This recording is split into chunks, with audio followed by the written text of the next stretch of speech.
Kalau tidak mungkin yang nunggu orang semua mati baru Anda jadi ahli tafsir, karena tidak ada musuhnya.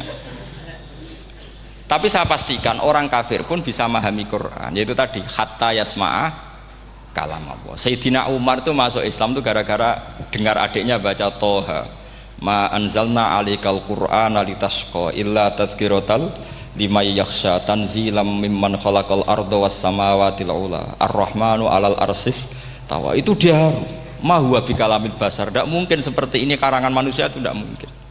Akhirnya dia Islam. Banyak orang Islam karena diperdengarkan Quran, karena memang notnya sudah unik, makna kualitasnya juga sudah unik, semuanya itu unik, indah.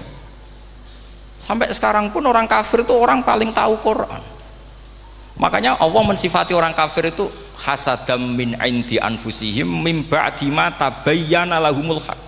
Sekarang sama saya tanya, orang sing tabayyana lahumul haq itu orang paham apa orang tidak paham?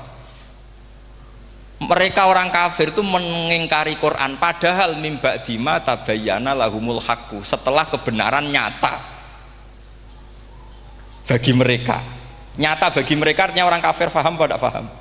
Paham. Cuma mereka punya penyakit hasadam min indi anfusihim. Mereka juga kalau ada ayat tentang ahkam yang memberatkan, mereka bilang i'ti bi Qur'anin ghairi hada au baddilah.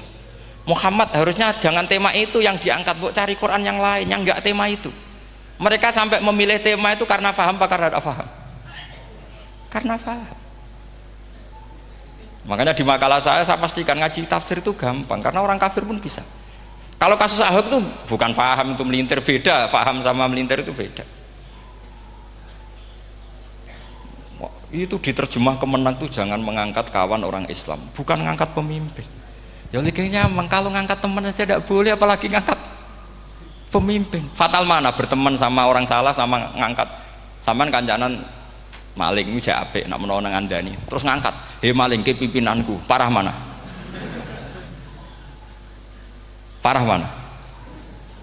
Artinya sama saja ketika diterjemah jangan ngangkat teman. Sebetulnya ngangkat pemimpin lebih fatal. Itu kan mafhum awlawiyah, itu kan normal saja. Itu di Quran biasa, misalnya innalladzina ya'kuluna amwalal yatama dzulman, orang yang makan hartanya anak yatim secara zalim. Terus kamu bilang, "Gus, saya tidak makan kok, sepeda motornya tak gasap, tak jual." Yang diharamkan kan makan. Wah, ya sarap kalau gitu. Maknanya begini, memakan harta anak yatim artinya ifsad. Ifsad itu merusak. Nak ngono ikhraq, membakar atau mencuri sama dengan makan, bal asad, malah kan lebih apa? Lebih apa?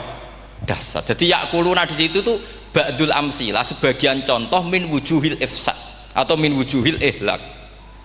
Jangan kok karena ayatnya makan, oh yang haram tuh makan, kalau nyuri gak apa-apa. Waya fatal. Itu kan sama dengan santri geblek ketika ada kiai ini, "Cong, kowe mbek bojomu jogeman naboi." Suatu saat istrinya lapor lagi, "Pak Yai sekarang tidak naboi tapi nyadui." Karena naboi itu pakai tangan. Pertama dilaporkan kiainya, "Pak Yai, suami saya itu sering memukulin saya pakai tangan gini. Jong jogeman naboi bojomu." "Nggih Pak Yai, siap." Suatu saat istrinya lapor, "Pak, tetap benjut, kenapa? Kalau nak niki disadui." Mergo pikirane sing haram nabok, nak nyaduk halal. Wah, itu kan ngajak goblok bareng. Nah, masalahnya di usul fikih kasusnya seperti itu. Makanya saya ini kadang ya maliki sekali. Kadang saya itu maliki sekali. Kadang ya. Misalnya begini, saya beri contoh. Ini yang kisah nyata ya. Ada seorang Arabi datang ke Rasulullah.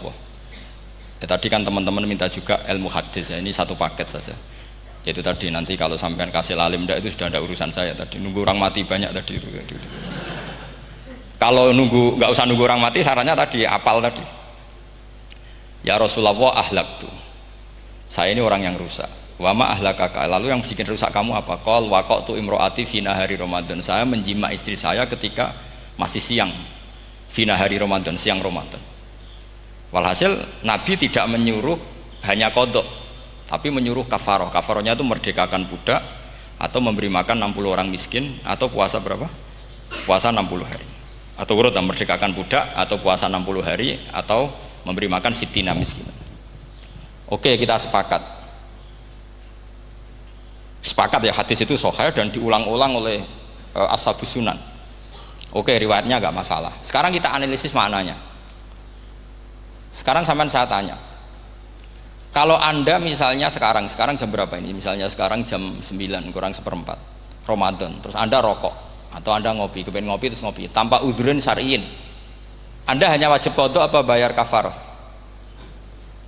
Tidak sampean jawab.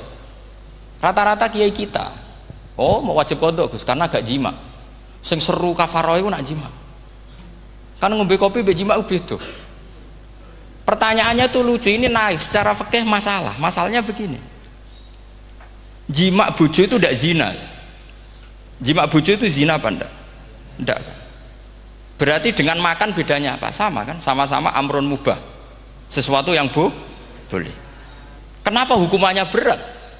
Makanya kata Imam Malik, ndak itu nilainya. Nilainya adalah hadku hurmati Ramadan bi ghairi udhrin syar'iyyin. Makanya kata Imam Malik, siapapun yang makan fina hari Ramadan, iftar apapun fina hari Ramadan bi ghairi udhrin syar'iyyin, maka hukumnya sama dengan jima fina hari Ramadan. Karena sama-sama ihlak ifsad hurmata Ramadan bi ghairi udhrin syar'iyyin.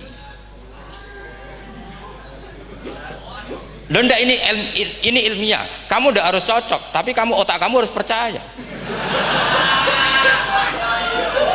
Loh iya kan, beda kan. Saya secara nafsu tidak cocok, cek berarti. Tapi ilmiah saya setuju. Kalau Kiai Kandani itu kan pasti pakai badul amsilah, kan nggak mungkin semua contoh disebut. Cong penak melaku-melaku jogeman delok wedok iku mari setan. Mboten delok Mbah, nyekel lho malah parah to. Ndak bisa. Makanya ini masalahnya lafat. Ini kembali ke Imam Syafi'i bilisanin arabiyyim mubin. Ketika seorang kiai bilang cung jogeman delok cawe wedok adalah mengungkapkan al-muharramat. Bukan mentaksis yang haram itu hanya melihat. Saya ulang lagi ya, ketika seorang kiai bilang cung jogeman delok wedok sing haram, itu semangatnya adalah melawan keharaman, bukan mentaksis yang haram hanya delok.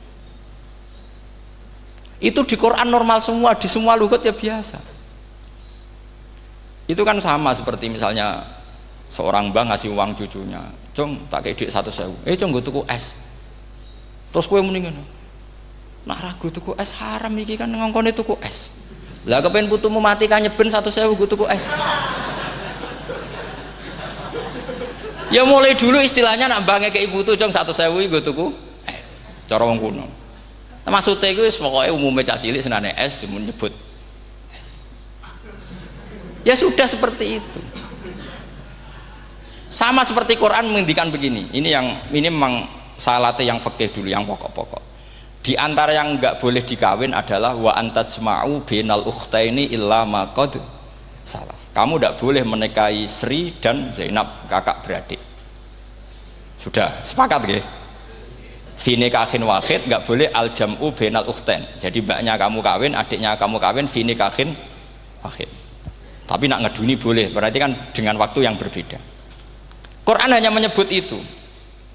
Kemudian Rasulullah zaman Sugeng itu hanya nambahi wala binal mar'ati wa ammatiha wala binal mar'ati wa kholatiha, juga agak boleh menikahi ponaan plus buliknya, baik bulik dari bapak yaitu ammah maupun bulik dari ibu disebut apa? Kholah. Kemudian ulama fikih merasa ada yang kurang, ditambahi lagi dua perempuan yang andekan yang satu itu lelaki kok haram nikah, berarti haram jam'u fi nikahin wahid. Misalnya cucu rabibahnya boleh enggak? Enggak boleh kan? Berarti kalau sampai mengumpulkan cucu dan mbahnya fi nikahin wahid juga enggak boleh. Tapi orang yang waras itu tidak akan nyalahkan Quran ketika tidak lengkap. Wa antasma'u bainal ukhtain ila ma qad sal, ini tidak lengkap. Yang haram kan tidak hanya jam'u bainal ukhtain, termasuk mengumpulkan cucu dan mbahnya. Karena Quran nggak mau dengan logika tidak waras, itu tidak mau. Taruh saja orang itu rata-rata mbahnya kan umur 70 tahun, cucunya umur 17 tahun. Kebayang nggak kamu nikahi sehingga adik kan boleh bareng, pasti kamu milih bareng. Makanya Quran hanya bakas wa antasma'u final ukhtain, karena yang mungkin masih menggugah selera itu dua.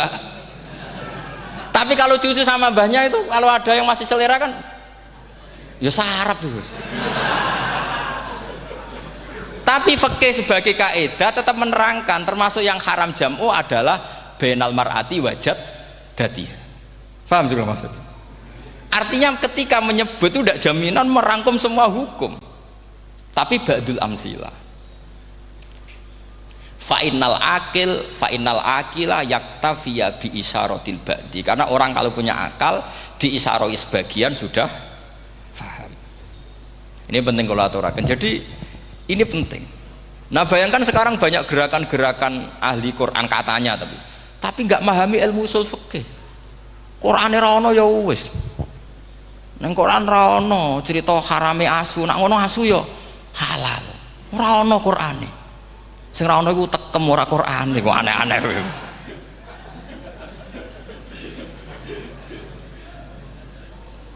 Itu kan sama terus sampean misalnya tadi jam 09.00 Ramadan tambah udhurin sarian terus mangan mie rokokan. Itu kan melecehkan Ramadan biguri udhurin sarian. Karena melecehkan hurmata Ramadan kena sanksi separah itu. Jangan kamu terus bilang, tapi Nabi hanya bilang masalah jima finari Ramadan. Jima istri itu hukumnya itu tidak zina, hukumnya itu mubah sama dengan makan. Ini cara madhab Maliki, tapi kita alhamdulillah madhab Syafi'i. Ya itu masalahnya. Berhubung itu menguntungkan sami'na wa ta'na. Nah, itu. Tapi saya sendiri dalam konteks ini, saya itu ya sangat-sangat Syafi'iyah, sangat-sangat Syafi'iyah. Dalam banyak hal sangat-sangat Syafi'iyah. Tapi dalam banyak hal kadang-kadang saya ya Maliki. Nah, itu kan kalau sampean tanya kenapa gitu, ya hikmahnya baca banyak saja. Karena yang Syafi'i itu ya karena bacanya hanya Syafi'i. Itu bukan fanatik, itu keterbatasan. Jadi itu beda, itu namanya tidak fanatik, itu keterbatasan. Itu beda sekali. Jadi kita harus ngaji yang banyak.